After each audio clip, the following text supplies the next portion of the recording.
The hardcore wipe is coming, and that means no flea market, limited rubles, and survival by any means. So in this video, I'm going to show you the best early game barters that you need to know to gear up without spending a single ruble. First up, meds, since healing is your lifeline in hardcore, and thankfully, there are a few cheap barters that can keep you alive out there. First up is the Slayer. From Therapist Loyalty Level 1, you can either trade in one paid can or one EWR for a whole Slayer, which makes getting them pretty easy since an EWR only takes up one slot and a paid can takes up two. Now the EWR can be found in filing cabinets and ration crates. Trade one in for a Slayer and that's an insane value proposition right there. Next up is the Calic B. That requires 2 packs of screws, again from Therapist. Screws are everywhere. Duffel bags, toolboxes, you just get these naturally. Grab a Calic B early and stop those bleeds. Now this is an important one, the CMS kit, which you can get from Jaeger. Only requires 3 nippers. This is probably one of the most important early game barters. Nippers are a trash tier loot item that turn into a little lifesaver. Definitely in those moments when you wish you had your arm back on, this will save it. Now, staying alive also means having decent armor. And believe it or not, a few trades can get you armored up with junk tier loot. First up, from Prapor, we have the 6B23 armor. That only requires 1 propane tank. Not bad for class 4, and propane tanks are bulky, but not rare, especially in industrial spots. Think of train yard on Lighthouse, as well as interchange or over in the mall. Press armor from Skier, that requires 1 horse statue and a pom-pom hat. Horse statues you'll typically find in safes, while the pom-pom hat you can find on scabs. And you'll look ridiculous, but you'll be tanky early on compared to most. Then coming from Ragman, we have the core armor. That requires 1 Raven statue. It's a solid class 3 armor, and a Raven statue pops up in safes and locked rooms in most cases.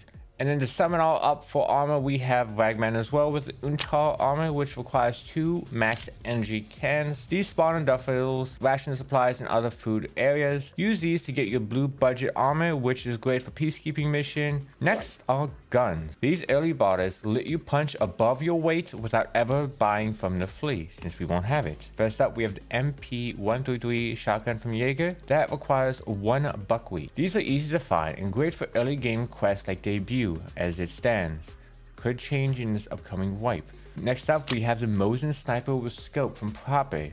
This requires 5 D batteries and 8 AA batteries. Perfect for those long range fights or budget one taps. Hit toolboxes, check duffel bags. You're going to find a lot of these also in filing cabinets. Pick up a few here and there as you're going throughout your raids, and you'll eventually have a huge wealth of them, which means you have a huge wealth of snipers on standby.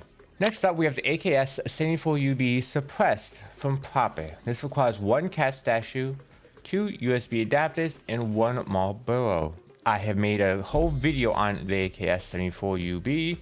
Definitely go ahead and check it out if you want to know how to build it. However, a silence full auto at the start of wipe. This one's a sleeper.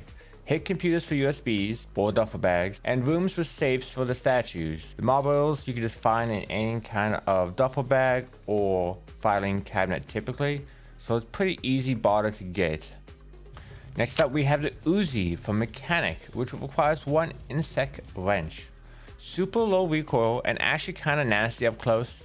Ammo is also pretty easy to find as of the moment. The wrench isn't rare. Just look at industrial loot zones. Think of the train depot on Woods. You can find them there pretty easily if you can get a ride from the BTR driver. Now we also have the Glock 17 Viper, fully modded, kitted out to the nines from Mechanic. That requires 5 light bulbs.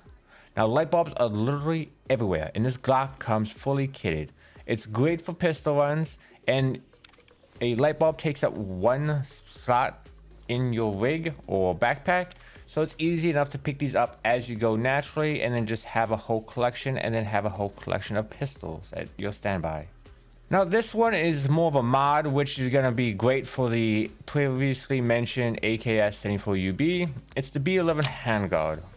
It only requires 2 D batteries. This works perfectly with the UB, as you're going to slap on and you're ready to mod with whatever attachments you like, lights, handguards, etc.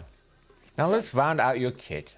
Backpacks, rigs, and a way to actually heal your enemies. We have the MBSS backpack from Peacekeeper. It requires 1 hard drive. And MBSS is a solid early game backpack. You just gotta hit PCs to toss the hard drive into the trade window and bam, easy backpack and easy trade. That's a 2-slot item, and you can find this not just in PCs but filing cabinets and other duffel bags and stuff like that. We have the scav vest from Jaeger, which only requires 1 slickers bar, which most people know about this bottle, but it's great for stashing small gear early on. You'll find slickers in ration crates or filing cabinets. Duffel bags as well if you can get really lucky. Now for headsets, we got the GSSH headset from Ragman that requires 3 TP rolls. No, seriously, TP gets you early audio advantage. Not bad for something found in every loot house. Now that's it, some of the best early bottles to give you an edge at wipe without touching your wallet. If you're playing hardcore or just want a smart early game, start collecting these bottle items as soon as you can. Sub if you want more Tarkov prep guides and breakdowns. I'll be covering meta shifts and loot routes next. Stay tuned and have a good one, operators.